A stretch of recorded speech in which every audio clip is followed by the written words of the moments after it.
Welcome to the pilot episode of the Water Polo New South Wales podcast series. Hello and welcome to Water Polo New South Wales podcast series, the first of many to come in the future.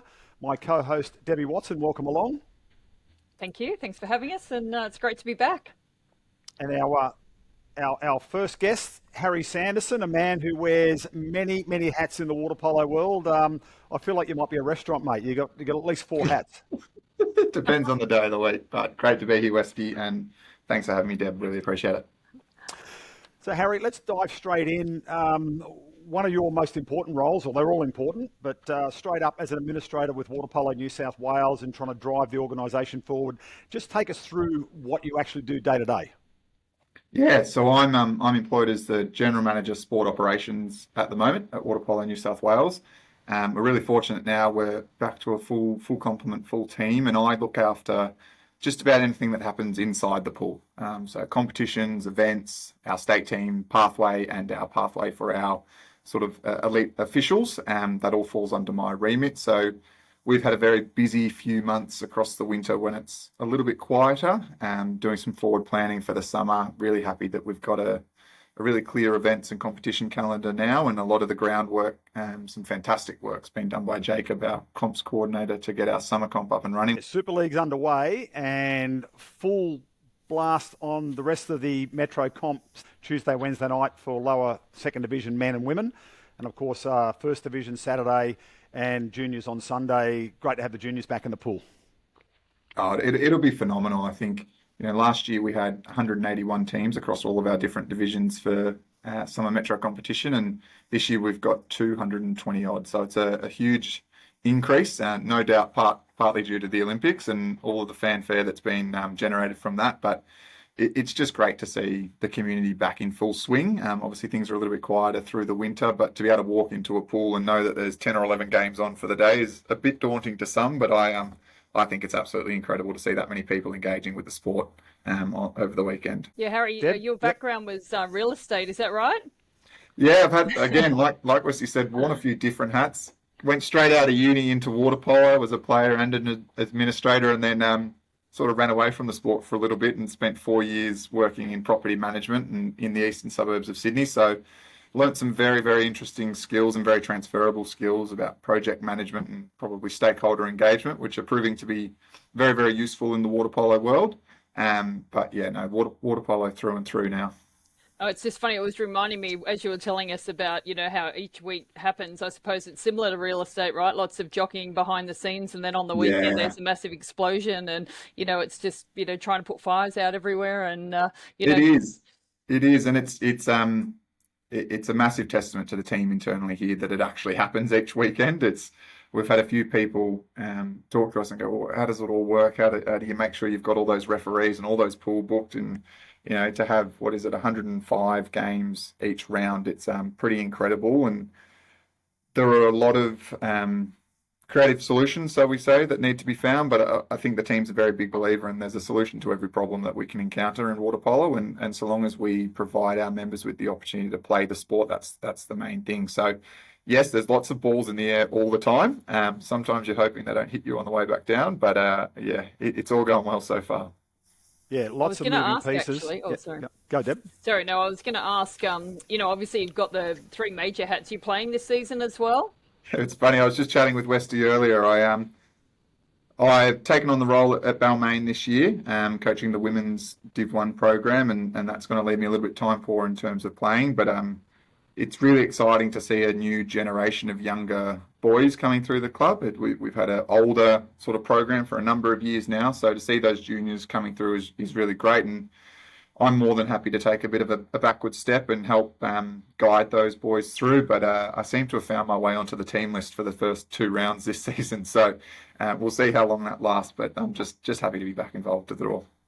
Yeah, you did say just before we came on you're trying to retire, but it doesn't seem to be happening for you. Yeah, exactly. Well, what was it? I think, Deb, you mentioned it best at the summit the other week. You said you're a long time retired once you retire. So yep. I figure if I start now, I've got a pretty good runway ahead of me. No, don't start until you have ease through to. the rest of the season and make a decision. Yeah, that's again. it. When you're in the final and you're playing for the gold, then you make a decision after that. Yeah, that's right. That's right. Have you coached boys as well, or have you mainly concentrated on the women? I've Swimmers, really, yeah. I would say I've specialised through the women.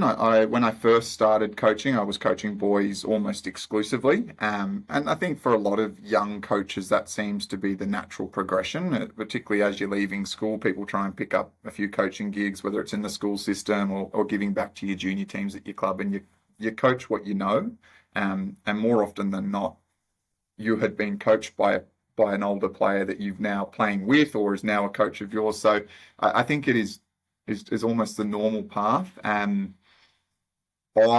moved out of that very, very quickly, and I think part of that was opportunistic at Balmain. There was a few gaps. Got to work with some very experienced coaches on the junior women's program, and at the time that's where we needed coaching. And I think my coaching style and philosophy sort of lended myself towards the women's game a little bit more. So yeah, certainly specialised through the women's program now. Deb, you've done a lot of coaching of girls, and certainly there's a school of thought that there are coaches that are suited more to coach women than men, but certainly in rounding out your resume, to coach at all levels and all male and female is really, really good experience. Yeah, I think so. I think it's tricky though to you can't spread yourself so thinly. So I think coaching both boy or men and women or boys and girls can be really challenging. The games are very similar, but there's different I suppose details on both of those. And I do think that you eventually do have to specialize, but certainly the skills are transferable as well. And Harry, that coaching of the women and obviously the AWL this year is a big experience or a big responsibility. But you were overseas, you went to Paris, obviously, to watch your partner Jen play in the silver medal. We'll get to that in a little bit. But you also went to China for the under-18 women's, and they came fifth, and you were assistant coach there. So that would have been just a wonderful experience. Oh, that was a phenomenal experience. And not just to be involved with a phenomenal group of young women who were, for some of them, it was their first international experience with water polo. For a few others, they'd been to the Cadet World Championships, the inaugural Cadet World Championships 2 years prior, but also just to have the opportunity to be mentored and guided in a coaching capacity by Rowie Webster. She was head coach, and obviously Rowie's CV speaks for itself, three-time Olympic captain and moving into coaching now as well. It was a real melting pot of professional development for both of us, and then also to be engaging with the coaches from other countries as well. So fantastic learning opportunity, and I think a really, really good achievement for that group of young women as well. It's quite incredible, isn't it? The learning curve of the young kids when you go overseas, and the first couple of games they usually just get the Kajibis beaten out of them, because they haven't had that international experience, and you see what they can do in like a 3-week tour, and you think, wow, imagine if we had those same opportunities to have that intensity of training at home without maybe the expense that goes with it, and the potential of longer tours. It's quite remarkable how well we do in our junior programs, considering the experience our kids have. Yeah, I think the results can't be understated. Like you said, Deb, we're obviously challenged geographically and logistically with a few different things in our system and our pathway. So a lot of the things that Rowie and I discussed as coaches, and also just trying to reinforce with the group, is we have this 3-week tour, and we had a camp prior to departing as well, that we're just trying to accelerate people's learning curves. We're trying to bring them along this journey. And yes, we absolutely have some end performance goals, but there's some things we need to tick off along the way. And part of that is actually just doing it and playing those international games and playing those scrimmages, which are often a little bit more fast and loose, and things sort of boil over, but that's where you learn the really valuable lessons. So I think I mentioned a little bit earlier on, I'm a big believer that there's a creative solution to just about every problem we can face in this sport. And I think sometimes we need to think a little bit more laterally about how we do find those solutions and how we can accelerate the learning curve, particularly for our younger athletes, to get them to a level where they're really able to accelerate once they do get to these benchmark events every sort of 2 years, or for some of them it's every year if they're playing above their age. And just, giving that international experience, obviously we try to give the highest level we can in Australia, and based on the community and the level of players we've got, you want to test yourself against your peers of your own age group. The top Europeans, the Americans are always very strong. Even some of the Asian countries are getting very much stronger these days. Yeah, they are, and it was a really valuable experience for us. We arrived in China about 4 days before the event started, and we were able to play a few training scrimmages against a number of different countries. And we played the Spanish, the Hungarians, and the US in some scrimmages, and they're such different styles. And we'd spent 2 weeks prior to that in Greece, and it was a different style yet again. So it's building that exposure and that repertoire, and like I said, finding the moments in the messy training games and before they get a bit more formalised and a bit more structured, to find ways to have a win here and there. So yeah, it is. I think it's great that we've got club teams and national teams like New Zealand participating in different competitions across the country, whether that be AYC, an NSC, the Sydney Super League, whatever it might be. It's also great to see some of the American club and school teams start to come out and compete at AYC, and that's again just about building that exposure piece as well, and an understanding of different ways to play the game, different systems, different styles, can only benefit us moving forward. And when you look at, it's a fast learning curve, it's a very steep curve. I'm going to talk quickly now about the Olympics and what Beck Rippon did with the women and what Tim Hamill did with the men, having very intensive tours leading up to Paris to try and cram that international experience together. And then what they went on and did in Paris was just amazing.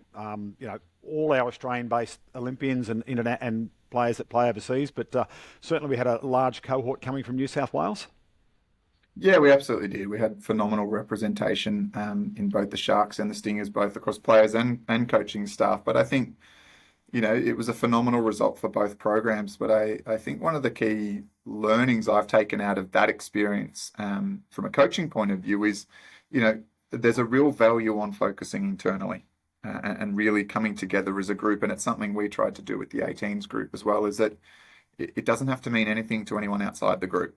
And I think that was one of the key takeaways. I had a conversation with one of the Sharks whilst we were in Paris, and there was just this overwhelming sense of belief within that group that was in Paris that they could achieve a result that nobody expected. And you spoke to the average Joe Blow on the street, and they probably had quite a negative view of maybe how the Olympics would have gone for our Sharks and our Stingers. But I think within those respective camps, there was absolute belief, and there's a real power to that as well. Well, you get to sort of share a little bit of that because your partner, Jen Longman, was in the goals for the Aussie Stingers and came away with a silver medal. And is she still pinching herself and still going, I've got it? And she's on a bit of a speaking tour?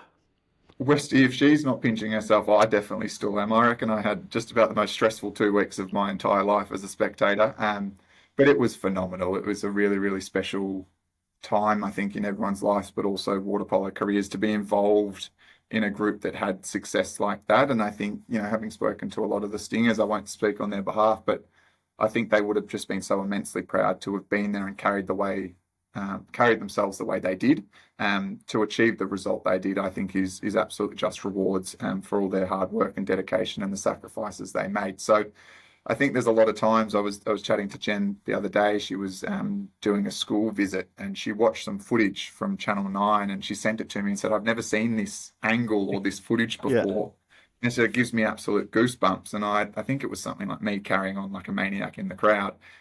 So it was pretty damning of myself. But I think there will be forever, and Deb, you can probably attest to that, forever those moments that just spark up a recollection and a memory. And I think you can't put words to that. And sport's one of those really unique beasts that it's romantic, right? People say sport is romantic, but I think it's because it's like love. The more you love something, the more it can hurt you, but you'll keep going back to it because you know what it can give you. And when you do get those moments, you wouldn't trade anything in the world for it. So I would dare say there's a few people across probably both national teams at the moment, men and women alike, that are still reliving moments from Paris, rewatching games, rewatching clips, whether it's social media or official footage, and just living in that moment, which is really, really special.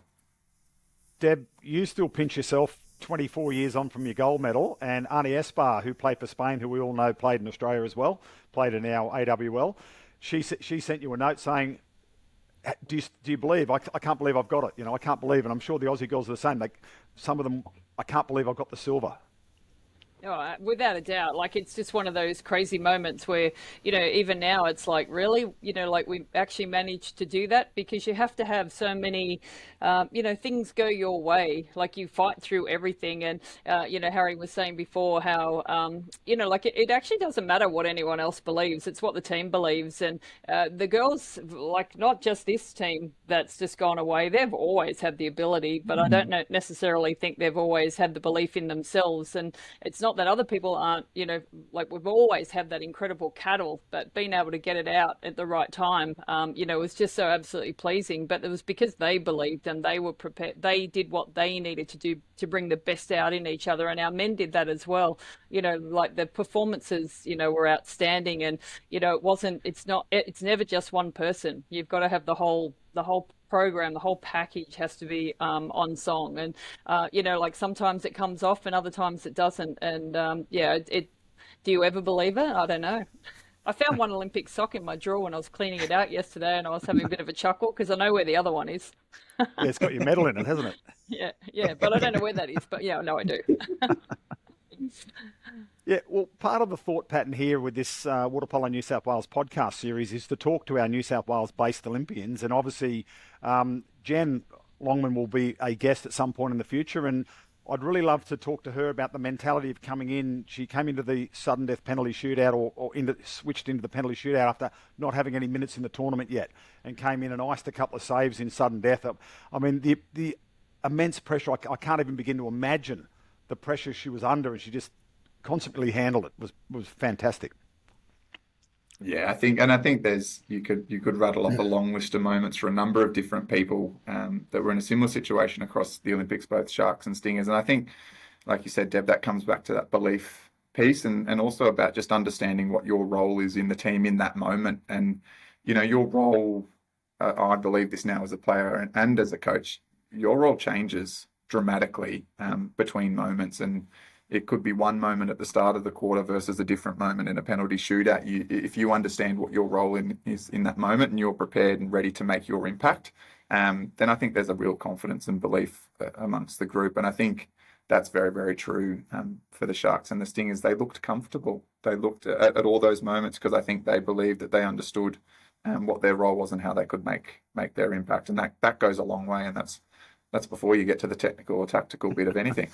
Yeah, with the goalies too, your so-called second goalkeepers, for both the Stingers and the Sharks, obviously both exceptional athletes, but, they really don't get much opportunity at all, and they really have to be ready, and their position is so valuable on the bench. And it actually doesn't matter what number you are, 1 through to 13, whether you play for 30 seconds or you don't play at all, or you play for the full minutes, like, each person has an equivalent value in that team, and you need everyone pushing in the right direction. So, like, Jen got in there and she did some brilliant things in those penalty shootouts, but her support on the bench and her joy of actually being there and being an important part of the team, and understanding herself how important her role as it's not second goalkeeper, the other goalkeeper, or it is just so valuable, and it's just such an important role, and not everyone's capable of playing it.